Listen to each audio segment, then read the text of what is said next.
Classes and objects. ಇದರಲ್ಲಿ 6 marks, 1 marks MCQ.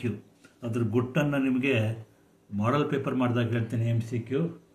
ಇಲ್ಲಿ ಇನ್ನೊಂದು 5 ಮಾರ್ಕ್ಸ್, ಅದು ನಿಮಗೆ 46th ಕ್ವಶನ್ ಅಲ್ಲಿ ಬರುತ್ತೆ. ಇಲ್ಲೂ ಸಹ ಗ್ಯಾರಂಟಿ ಮಾಡಿಕೊಡ್ರಿ, ಇದು ಒಂದು ಕ್ವಶನ್ ಗ್ಯಾರಂಟಿ ಇರುತ್ತೆ. ಯಾವುದ್ರ ಮೇಲೆ? ಕ್ಲಾಸಸ್ ಆ್ಯಂಡ್ ಆಬ್ಜೆಕ್ಟಲ್ಲಿ 1+5, ಇದನ್ನು ಸಹ ಈಸಿಯಾಗಿ ಮಾಡ್ಬೋದು. ಈಗ ಸದ್ಯಕ್ಕೀಗ ಇಷ್ಟು ತಿಳ್ಕೊಳ್ಳಿ. So class instance, an object is an instance of a class. Data members describe the characteristics of a class. Member function describe the operations that can be performed with data. Class definition, process of naming class and data variables and interface operations. ಇದೆಲ್ಲ ಬೇಕಾಗಿಲ್ಲ, class definition ಬೇಡ.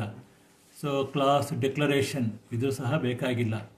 ಈಗ ನೀವು ಈ ಮೇಲ್ಗಡೆದರಲ್ಲಿ member function, data members, ಆಮೇಲೆ object, ಇಷ್ಟು ತಿಳ್ಕೊಳ್ಳಿ. Class definition, class ಡಿಕ್ಲರೇಷನ್ನು ಇದರಲ್ಲಿ ಬೇಕಾಗಿಲ್ಲ. ಅಕ್ಸೆಸ್ ಸ್ಪೆಸಿಫೈಯರ್ಸಲ್ಲಿ ಎಷ್ಟಿದೆ? ಒಟ್ಟು 3 ಇದೆ. Private, public, protected. Operator use to access the member of a class, ಇದು very important. Dot operator. So ಹೇಗೆ ನಾವು ಯೂಸ್ ಮಾಡ್ತೀವಿ ಅಂದರೆ ಬೈ ಯೂಸಿಂಗ್ ಡಾಟ್ ಆಪರೇಟರ್. ಇದನ್ನು 1 ಮಾರ್ಕ್ಸಿಗೆ ಕೇಳ್ತಾರೆ, ಆಯಿತಾ. Member function of a class defined outside the class, ಇದು ಸಹ ಕೇಳ್ತಾರೆ. Scope resolution operator. ಒಂದು use to access member of a ಕ್ಲಾಸಿಗೆ ಡಾಟ್, ಔಟ್ಸೈಡ್ ಅಂತ ಬಂದ ಕೂಡಲೇ ಕಣ್ಮುಚ್ಚಿ ನೀವು ಸ್ಕೋಪ್ ರೆಸಲ್ಯೂಷನ್ ಆಪರೇಟರ್ ಸಿಂಬಲ್ ಕಾಣುತ್ತೆ, 4 ಚುಕ್ಕೆ, ಅದನ್ನು ಹಾಕಿದರೆ ಮಾಡ್ಕೋಬೋದು.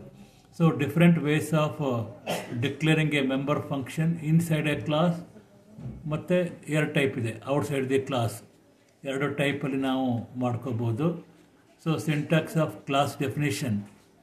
So class name, private, member data, member function, protected, public. Example ಕೊಡಿ. Class student, private int A, B, C, public void get data, student S1, S of 50. Class declaration, class name, ಇಲ್ಲಿ private, member data, ಇದೆಲ್ಲ line by line ಬರೀಬೇಕು. ನಾನು ಈಗ ಪಕ್ಕದಲ್ಲೇ ಬರೆದುಬಿಟ್ಟಿದ್ದೀನಿ.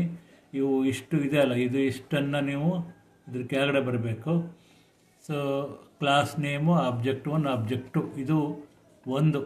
Class, how to define a class ಅಂತ ಕೇಳಿದರೆ ಇದು syntax. Inside the class, outside the ಕ್ಲಾಸಿಗೆ ಮುಂದೆ ಒಂದು ಪ್ರೋಗ್ರಾಮಿಂಗನ್ನು ಡಿಸ್ಕಸ್ ಮಾಡೋಣ, ಅಲ್ಲಿ ನಿಮಗೆ ಕರೆಕ್ಟಾಗಿ ಗೊತ್ತಾಗತ್ತೆ. ನೆಕ್ಸ್ಟು ಇಲ್ಲಿ ನಿಮಗೆ array of object, array having class type element. ನೋಡಿ ಇಲ್ಲಿ S of 50 ಇದೆಯಲ್ಲ, that is what you call as array of object ಅಂತ ಕರಿತೀವಿ. ನೆಕ್ಸ್ಟ್ ನಿಮಗೆ ಫಂಕ್ಷನ್ ಓವರ್ಲೋಡಿಂಗ್ ಬಗ್ಗೆ ಹೇಳ್ತೀನಿ.